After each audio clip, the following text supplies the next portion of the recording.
everyone. Amen. Good evening, everyone. We're live from Efrat, Parshat, now into this week, founding fathers of Judaism. Zera Shimshon Shir. Bezrat Hashem, the words of the Zera Shimshon continue to become everything else, all the good things. The zchut of the Zera Shimshon should continue, and the zchut of the learning that we have should continue to protect all of us, and for all of us to have, to hear and have good news.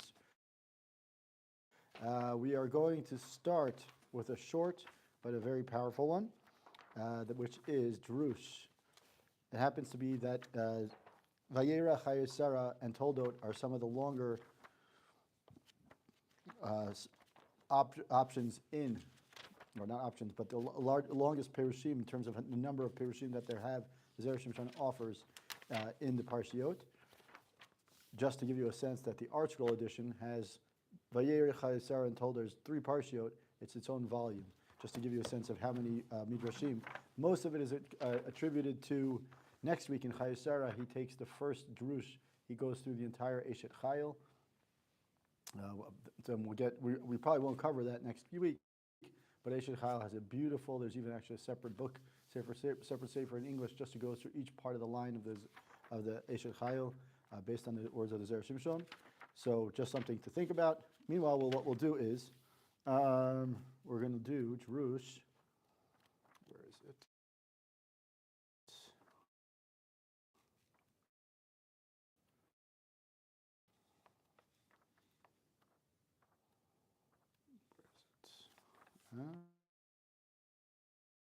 Here.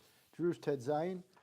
So it's the 16th Pirush. It's a short one, but a very powerful one, I think, or almost halacha. I believe it's halacha already, that we have to have salt on the table, and we learn something very powerful, very interesting from this week's Parsha, which is when Lo, and she becomes a Netziv Melach. She looked Achorani. Why did she become a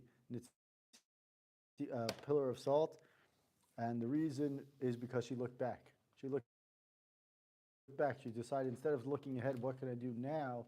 She turned back and she looked back and said, in other words, what would happen, happened. Take the opportunity. What happened in the past, whatever you did, don't what I do now, moving forward. So the pasuk starts with Vatihi Netziv Melach. Lama ne'epcha lemelach. Lefisha amar lalot tni ma'at melach la'orchim v'amra afa min hagara zeh taba la'anig b'makom hazeh v'chein evi Rashi alav shalom b'parsha. So the Midrash Rabbah says that why did she become a pillar of salt? The Midrash seems to imply that it's some sort of midah k'neged midah, is that she said to Lot, Lot said to her, when we have guests, which are the guests that he invited into their house, he said, give them some salt, and put some salt on the table, basically. And she said, oh, this minhag too, you want to start bringing into our house. Right, so she was either mocking him, saying, "What do we need this extra minhag for?" Or what are you trying to do? Whatever the reason may be. Rashi brings it, and the Zera Shimshon is obviously going to be bothered by the question as to what's going on here. But even the Midrash says, "Why did she become a pillar of salt?" And she says the reason why you become a pillar of salt is because she made fun of the salt that Lot suggested that she put on the table. So there was obviously some sort of, and we know that in general the people of Sodom were not exactly welcoming to guests, and she objected to having Lot put salt on the table. So the question is, we have to ask a couple of questions. So Imam min hagara ratzalomar v'imam min hagara ratzalomar shilach nasat orchim. If the practice that she had a problem with was hachnasat orchim, right? Kasher lama me'ana davka b'melach v'lo b'chol ma shetiken lahem l'suda. Right? We know that Lot prepared an entire meal similar to what he was in the world, coming from the world of Avram Avinu. He knew that when guests come, you have to give them food. So he said, if she had a problem with the entire fact that there were guests, why did she only show some sort of disagreement or disdain to the idea of putting salt on the table, as opposed to saying, why are we going out through this whole thing? In other words, why do we have to even welcome them into the house? Was she from Sodom? that it seems that that's the implication is that she was. Like, in other words, it doesn't, nowhere do we know about where she was from, but that would definitely be It a, would seem like that she was brought up that way. Otherwise, right. if she wasn't, then That's correct. Absolutely correct. Good question. So then she says, then the next question he says, if lo behold, right, why did she only make a big deal about the salt and not the whole meal itself? And he says, and this is typical in a Zera Shimshon fashion, he does it very often throughout the Chamisha Chumshei Torah and all his Pirushim. He tries to find some sort of halacha that connects between the Midrash and halacha. So it says, Di'ita b'shulchan aruch b'levush Orach Chaim Siman Kuf Samech Zayin Sif Hey V'Shem HaMidrash. The Shulchan Aruch and the Levush state in the name of the Midrash, She'im Yesh Melech Al Shulchan Nasa Shulchan Mizbeach Kapara. Right, we all know that our table that we eat on, and when we put salt on it, it's like that we're replicating the Melech Magen Al HaPornut, and the salt also is some sort of protection from any sort of misfortune or bad things to happen. Va'od.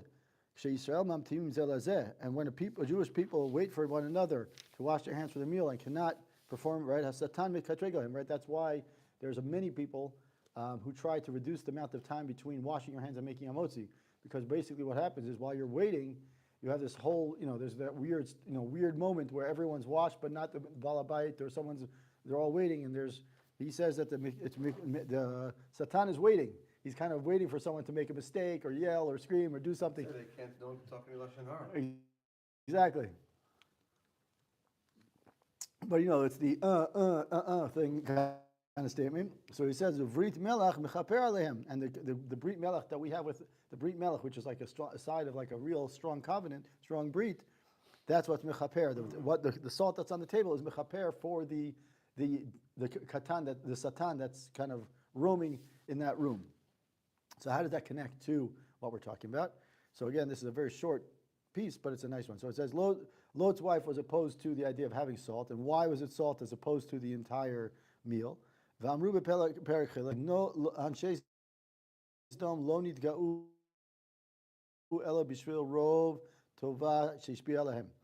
kind of grew study. But basically, we know that Sdom, or actually 2 weeks ago in Lech Lecha, in Noach, in Lech Lecha, it says that Sdom, Lech Lecha or Noach, I don't remember. One of the mentions that Sdom was, it has to be last week's part. It has to be Lech Lecha. It was when Lot and Avram are about to separate part ways. Lot looks at Sdom, and he sees this beautiful green, luscious land. And in fact, the Zohar mentions, he doesn't quote the Zohar, but the Zohar mentions that Sdom, and the Gemara mentioned also, both of them mentioned the fact that Sdom was like a mini Gan Eden. Like basically, it had taste of a Gan Eden.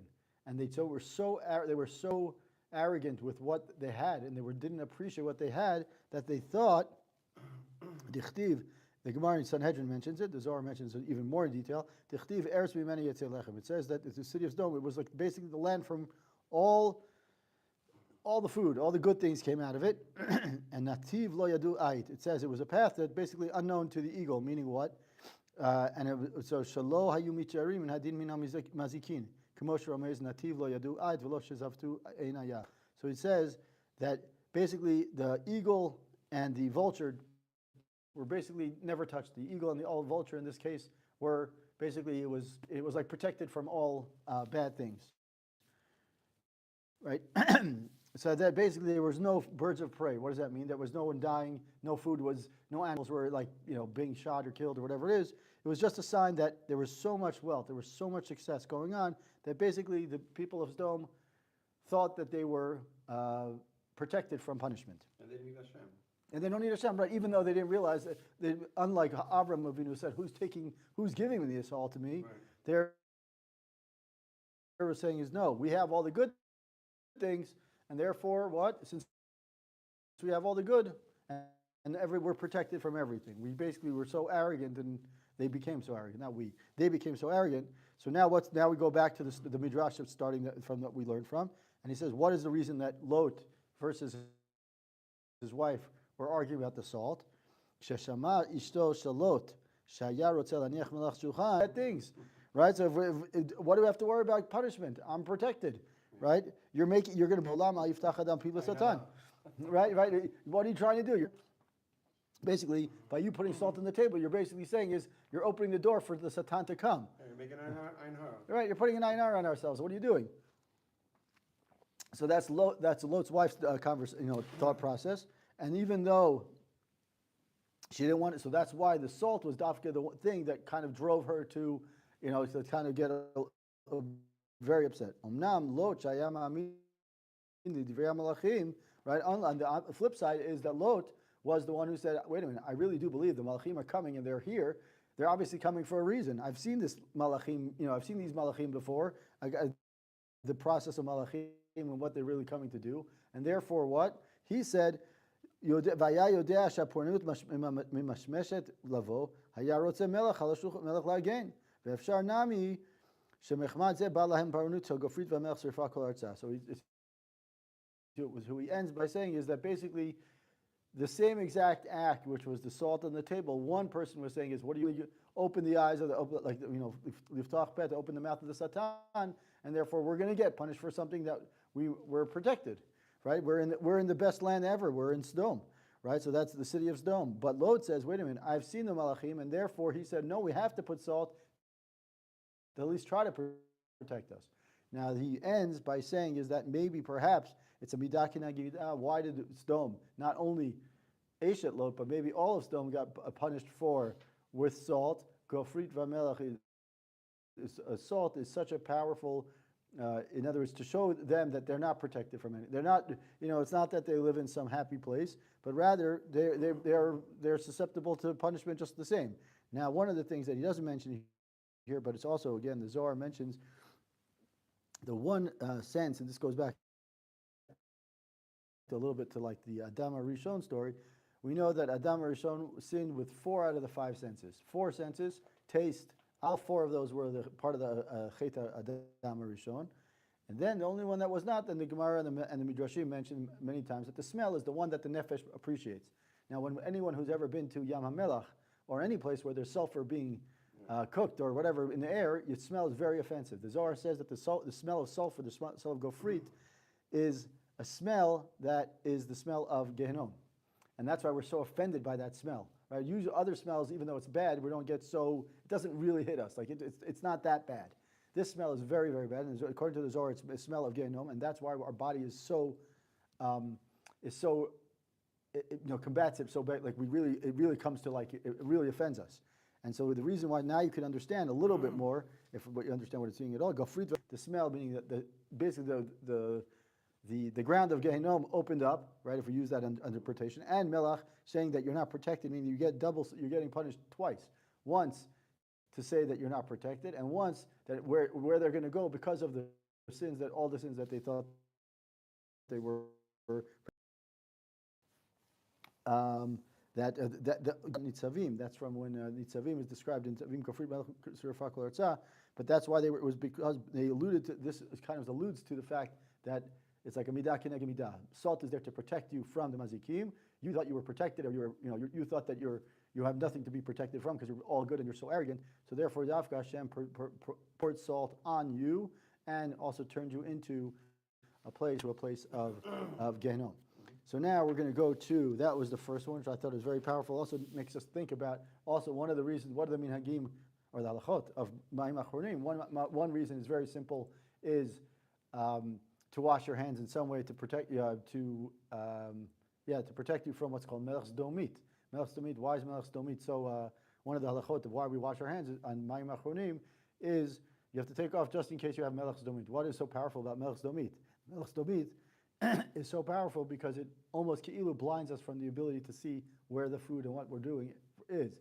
So in order to kind of correct that or be careful, be forewarned about it, we take the melech sdomit off so that way we don't become. And then if you want to take it one step further, how did the people get punished when Lot, when these people finally, what happened is the people of Sodom come to the tent of Lot, and what happens? The malachim, beat them up and punish them. And what happens? It says hiku b'san verim. They blinded them. Right. So the same thing. Melech sdomit, the salt of stone was so powerful that it blinded them from the gift and the bracha that Hashem gave them. So maybe it's just another way to add to the conversation of what like midah keneged midah of the entire of this part. So now we're going to go to Drush number 14. Well, Bezrat Hashem would be able to get through it, but should be okay. So Drush number 14 is actually, in some ways, a continuation of, or like an extension of Parshat Lech Lecha. Yes, Parshat Lech Lecha, which is where it says Avanshe Sdom Ra'im V'Chatayim. But it's also it's an extension of Noach. When Noach was during the Parshat of Noach, we talked about the Dor Mabul, and you can go back and form Mabul. In Dor Mabul, we mentioned the idea of what were the two sins there. In the beginning of Parshat Noach, it says that it was Hamas and also shchitut, those inappropriate.